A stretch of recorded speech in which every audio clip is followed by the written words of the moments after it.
Friends, कैसे हैं आप सब। देखो, बायोफ्यूल हम आज डिटेल में पढ़ने वाले हैं और ये आपके सिलेबस में है। इसको कैसे आपको यूज़ करना है, यहाँ पे देखो बायोमास, बायोडीजल, ये सब कुछ है। बायोफ्यूल ये तीनों में आएगा। विंड एनर्जी के बाद ये तीनों सिलेबस आपको दिख रहा है। बायोगैस, बायोमास, बायोडीजल, मैक्सिमम चीज़ें आपको सिलेबस में थोड़ा डिटेलिंग में भी पढ़ना है। बायोफ्यूल में गैस, डीजल, एलएनजी ये सब कुछ आएगा। अब यहाँ नाम में लगा हुआ है बायो, तो आप सोचोगे भाई ये डीएम का बायो है क्या, जो हम लोग इंस्टाग्राम उस पर फॉलो करते हैं? नहीं, बिल्कुल भी नहीं। ये क्या है, इसको समझना पड़ेगा आपको। Biofuels are renewable fuels produced from biological materials. अच्छा, बायोलॉजिकल मटेरियल्स क्या होगा? जैसे पेड़ के पत्ते हो गए, जैसे हमारा ह्यूमन टिश्यू हो गया, या एल्गी हो गया, एग्रीकल्चर वेस्ट हो गया, एनिमल वेस्ट हो गया, ये सब को हम लोग क्या कहेंगे? बायोलॉजिकल वेस्ट कहेंगे, बायोलॉजिकल मटेरियल्स कहेंगे। इसमें तो किसी तरीके का कोई कंफ्यूजन नहीं है किसी को भी। तो मैं चाहता हूं कि ये चीजें आप समझ लो। एनिमल वेस्ट होगा, ऑर्गेनिक मैटर होगा, ये सारा चीज होगा। They are considered sustainable alternatives to fossil fuels because they can be replenished in short time, produced fewer greenhouse gas. ये क्यों सस्टेनेबल है, इसको समझो। इसमें वो चीजें मिली होती है जिसे आप ऐसा ही फेंक देते हो। जैसे पेड़ का पत्ता हो, उसे आप ध्यान नहीं देते, फेंक देते हो। फेंक देने से अगर उससे कुछ एनर्जी बन जाए, थोड़ा भी एनर्जी बन जाए, मान लो कि 5 ग्राम भी गैस बन जाए, तो आपके लिए तो वो यूज है, आपके लिए तो यूजफुल चीजें हो गई। तो ये शॉर्ट टाइम में फिर से रिप्लेनिश हो जाता है और ग्रीन हाउस गैस कम बनता है इससे। आगे आ जाएंगे, समझेंगे। डेफिनेशन समझ लो आप। Biofuels are fuels derived from living और recently living organism use for transportation, electricity and heating.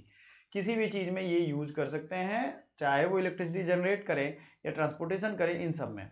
Example में bio ethanol, biodiesel, biogas, biomethanol, biohydrogen. अब आपसे ये पूछेगा कि बायोगैस में किस तरीके का ये फ्यूल है। अब इसमें कितने तरीके के आ गए? बायो इथेनॉल आ गया, बायोगैस भी आ गया, डीजल भी आ गया, पेट्रोल भी आ गया, मेथेनॉल। आपने तो जो एथेनॉल जो होता है वो तो अब पेट्रोल में मिलाया जा रहा है। आपको अगर पहले पेट्रोल आप लोग डलवाते होंगे तो येलो कलर का पेट्रोल आता था, कुछ याद है क्या? पुराने जमाने की बात नहीं है, 5 साल पहले की बात है। अभी क्या किया नितिन गडकरी साहब ने? अपने तो कथित तौर पे अपने बेटों के फायदे के लिए उन्होंने फैक्ट्री डलवा दी और भर भर के इथेनॉल मिला रहे हैं, जिससे आपके गाड़ियों का इंजन पे बुरा असर पड़ रहा है। कैसे पड़ रहा है? जब गाड़ी का इंजन खराब होगा, आप खोलोगे तो उस पर चीनी का एक लेयर, चीनी टाइप एक मटेरियल का लेयर जमा रह रहा है उसके पिस्टन के पास। अब ये जाहिर सी बात है, दिक्कत तो क्रिएट करेगा ही। ठीक है, तो आपने देखा होगा गाड़ियों की जो इंड साइकिल है, यानी पहले 20 साल गाड़ियों का रजिस्ट्रेशन रहता था, अब वो रजिस्ट्रेशन घटा करके 15 साल कर दिया गया। यानी कोई गाड़ी खरीद रहा है तो उसको चाहो ना चाहो 15 साल में रिजेक्ट करना है। मेरे पास एक पल्सर बीएचयू में पड़ी हुई है, 15 साल हो गए, वो रिजेक्ट हो गया। सीधी सी बात यही पे है। तो इतने सारी चीजें हैं। Biofuels are part of bio energy sector. कोई भाई बीजेपी समर्थक होगा तो बुरा नहीं मानेगा, ये सच्चाई है, मैं बता रहा हूँ। जो चीजें यार देखो, जो चीजें हमारे घर को नुकसान कर रही है उसमें अंधभक्त होने की जरूरत नहीं है। आप ये सीधी समझो बात। मैं किसी गवर्नमेंट को नहीं कह रहा हूँ, लेकिन यार आप अपने फायदे के लिए पूरे भारत भर की गाड़ियों को खराब कर दोगे, ये ठीक नहीं है। बाद में आप ये कह के बदल दोगे कि नहीं भाई अब हमारे पास पेट्रोल का भंडार आ गया है, अब हम 100% फिर से पेट्रोल देंगे। तो वो चीजें हैं। बायोफ्यूल्स जो है ये बायो एनर्जी सेक्टर के latest largest renewable energy source हैं ग्लोबली, ये ठीक है। बायोफ्यूल सस्टेनेबिलिटी पे आते हैं हम। ये सस्टेनेबिलिटी का मतलब होता है कि हम ऐसे इस फ्यूल का इस्तेमाल करें कि हमारे इन्वायरमेंट को बचाए, ये ग्रीन हाउस गैस इमिशंस को कम करे, does not threaten food security, conserve biodiversity, promotes economic development. आप चीज़ों को समझ रहे हो यहाँ जो मैं कह रहा हूँ? ये आपकी इकोनॉमिक डेवलपमेंट को कैसे बढ़ाएगा? क्योंकि आप गैस बाहर से नहीं कर दोगे, इसके दम पे ही खाना बनाओगे, इलेक्ट्रिसिटी प्रोडक्शन करोगे। फूड सिक्योरिटी आपका खराब नहीं होगा अगर आप इसको एनर्जी के तौर पे यूज करोगे। सपोज दैट आप दो तरीके से इसमें हो सकता है। एनर्जी कंजर्व होगा, आप पैसे बचाओगे तो आप उसका फूड में यूज कर सकते हो। दूसरा, आपके जो फूड के वेस्टेज हैं वो आप यहीं यूज करके, तो आप उसे फेंकोगे नहीं वहीं। ठीक है, ये चीज आप ध्यान रखोगे। बायोडाइवर्सिटी को भी बचाएगा, ग्रीन हाउस गैस का इमिशन कम होगा, तो आपका सब कुछ बचेगा। Sustainable biofuels aim to balance energy needs, environmental protection, socio economic benefits, ये सब कुछ होगा। अब बायो के फ्यूल के इन्वायरमेंटल बेनिफिट्स पाइएगा। ये लेस CO2 इमर्ज आउट करते हैं, याद रखिएगा। फॉसिल फ्यूल्स के अपेक्षा ये जो है ना बहुत कम CO2 इमर्ज आउट करते हैं। रीजन क्या होगा? क्योंकि प्लांट जो है वो कार्बन डाइऑक्साइड को फोटोसिंथेसिस में ऑब्जर्व कर लेता है। आपने पढ़ा होगा ना 6C6H12O6 बनाने के लिए उनको कार्बन डाइऑक्साइड ऑब्जर्व करना पड़ता है। तो भाई ये इमिशंस को खत्म कर देंगे, उतना ज़्यादा इमिशंस होगा ही नहीं। Bio ethanol can reduce green house gas emission भाई 40 to 90% बायो इथेनॉल कम कर सकता है। अब यहाँ एक क्लू है, समझिएगा इसको। बायो इथेनॉल आपके ग्रीन हाउस गैस इमिशंस को 40 से 90% तक पेट्रोल से कम कर देगा। ये क्या करेगा? एयर पॉल्यूशन को बहुत कम करेगा। Biofuel emit fewer harmful pollutant such as, अब यहां पे आपको समझना है कि ये फ्यूअर हार्मफुल पॉल्यूटेंट कौन कौन से हैं। कार्बन मोनोऑक्साइड, लीड भी निकलता है, आप देखते होंगे अब तो BS6 इंजन आ गई। सल्फर डाइऑक्साइड, पार्टिकुलेट मैटर, ये सब कुछ यहाँ पे हो रहा है। तो कार्बन मोनोऑक्साइड बहुत बड़ा पॉल्यूटेंट है, जहरीली गैस है एक तरीके से।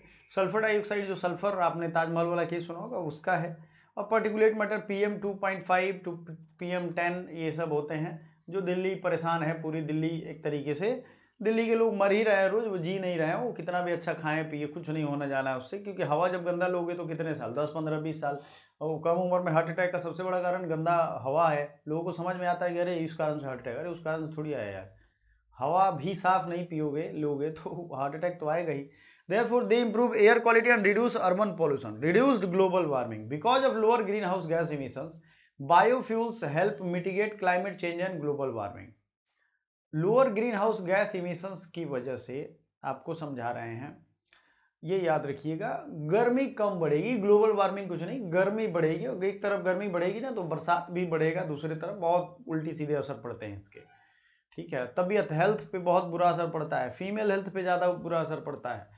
Because of lower greenhouse gas emissions, biofuels help mitigate climate change and global warming. This supports international climate commitment such as Paris agreement, इसको ये सपोर्ट करेगा।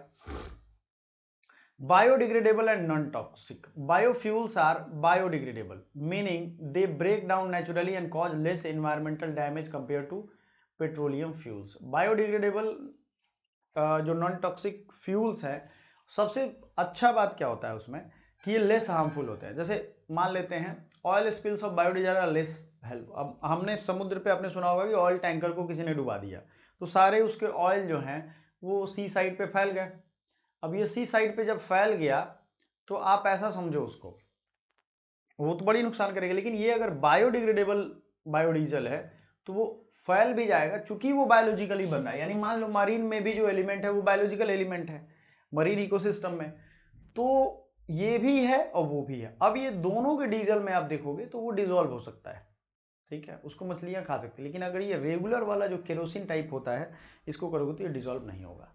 हेल्थ बेनिफिट्स क्या क्या? Since biofuels produce lower toxic emissions, lower respiratory disease होगा, reduced cancer risk होगा, मतलब cancer नहीं होगा, सांस वाली बीमारी तो जाहिर सी बात है कम हो जाएगी, एलर्जी कम होगा, लंग्स प्रॉब्लम कम होगा। टाइप्स ऑफ बायोफ्यूल्स में कौन कौन है? एक फीडस्टॉक एंड प्रोडक्शन टेक्नोलॉजी के बेस पे आता है, जो जैसे बायो इथेनॉल अभी बन रहा है, इसमें तो बताना नहीं है मुझे। ये अल्कोहल वाले फ्यूल की जगह पे इसको फर्मेंटेशन ऑफ शुगर और स्टार्च की जगह, मतलब बेसिकली मान लो शुगर केन यूज हो रहा है, जिसकी वजह से चीनी की कीमतें भी थोड़ी थोड़ी धीरे धीरे बढ़ रही हैं। शुगर केन आप देखोगे यहाँ यूज हो रहा है तो कम हो जाएगा। शुगर केन, कॉर्न, वीट हमारे देश में होता नहीं है ज़्यादा, शुगर, बीट, कसावा, तो इनमें सबसे ज़्यादा जो यूज हो रहा है इन फैक्ट्रीज में, मैंने बताया ना अभी, एक हमारे नेता हैं बड़े, बहुत रूड उन्होंने बनवाया है, तो वो इस सब शुगर केन को खा जा रहे हैं और इससे एथेनॉल बना करके बेच के अरबपति बन रहे हैं, अपने बेटों को बना रहे हैं। Production process, fermentation of plant sugar, ये ध्यान रखिएगा। डिस्टिलेशन, ब्लेंडिंग विथ पेट्रोल, अभी अभी क्या E20 रूल्स है ना, 20% इथेनॉल मिलाना है। और आपको जान करके हैरानी होगी, कई सारे पेट्रोल कंपनीज हैं, मैं सबका नाम नहीं लूंगा, आप खुद समझदार हो, उनके पेट्रोल में जाकर के डिफरेंस देखो। पेट्रोल पहले येलो दिखता था, धीरे धीरे वो व्हाइट होना शुरू हुआ। पहले उन्होंने 5% मिलाया, प्रॉफिट नहीं हुआ, 10% मिलाया, प्रॉफिट नहीं हुआ, 20% मिलाया, प्रॉफिट इससे भी नहीं हो रहा था। नियम तो 20% मिलाने का है, लेकिन अब ऐसा लग रहा है कि ये लोग 80% मिला दे रहे हैं इथेनॉल, क्योंकि भाई वो चीनी जिस तरीके से उजला होता है उस तरीके से ये दिख रहा है। तो 80% पेट्रोल की जगह 80% इथेनॉल मिला हुआ है, ऐसा लग रहा है। तो आप ये ध्यान देना, 20% इथेनॉल है, 80% पेट्रोल है। क्लियर हो गया? नियम के तहत। अब बाकी वो क्या मिला रहा है, आपकी गाड़ियां खराब होंगी तो पता चलेगा। अब ये क्लीनर बर्निंग फ्यूल है, रिड्यूस्ड ग्रीन हाउस गैस करता है, इंप्रूव्ड ऑक्टेन रेटिंग। ऑक्टेन को की रेटिंग, ये नॉकिंग एजेंट होता है, आपने पढ़ा होगा साइंस में, नॉकिंग एजेंट या नॉकिंग नंबर। तो ये ऑक्टेन रेटिंग होता है, इसको ये कम करता है।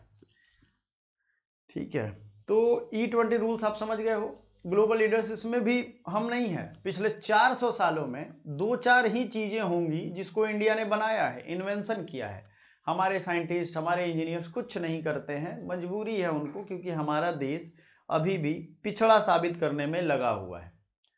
तो ब्राजील और यूनाइटेड स्टेट 80 से 85% ग्लोबल इथेनॉल बनाते हैं, ये ध्यान रखिएगा। इसमें भी इंडिया लीडर नहीं है। अब आप कहोगे सर आप तो कह रहे हो लीडर नहीं है, मतलब इसमें और इथेनॉल बनाना चाहिए। नहीं भैया, उनके यहाँ स्टैंडर्ड्स जो है ना, उनके यहाँ इतनी घूसखोरी करप्शन नहीं है कि कहेंगे कुछ और करेंगे कुछ और। वहाँ की जनता इतनी अवेयर है। नेताओं ने सबसे अच्छा इन्वेस्टमेंट किया इंडिया में कि उन्होंने किसी भी स्टेट के जो जनता है उसको अच्छी पढ़ाई, क्वालिटी एजुकेशन नहीं दिया, जिससे उनके अंदर लॉजिक नहीं आया, अवेयरनेस नहीं आया। खैर, हम अपने आगे चैप्टर पे बढ़ते हैं।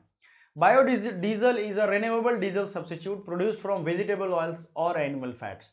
इसमें पाम ऑयल होगा, सोयाबीन ऑयल होगा, canola oil, peanut oil, cooking oil, used cooking oil. यहाँ ध्यान से समझिए आप कहानी क्या चलता है बायोडीजल में। आपने रिफाइन को 2-4 बार, एक ही बार में, बड़े बड़े रेस्टोरेंट में एक ही बार में उसको फ्राई कर लेते हैं जो चीज, उसके बाद वो रिफाइन चेंज कर देते हैं। रियल मायने में रिफाइन में ऐसी चीजें मिलाई जाती हैं जो आपको खानी नहीं चाहिए।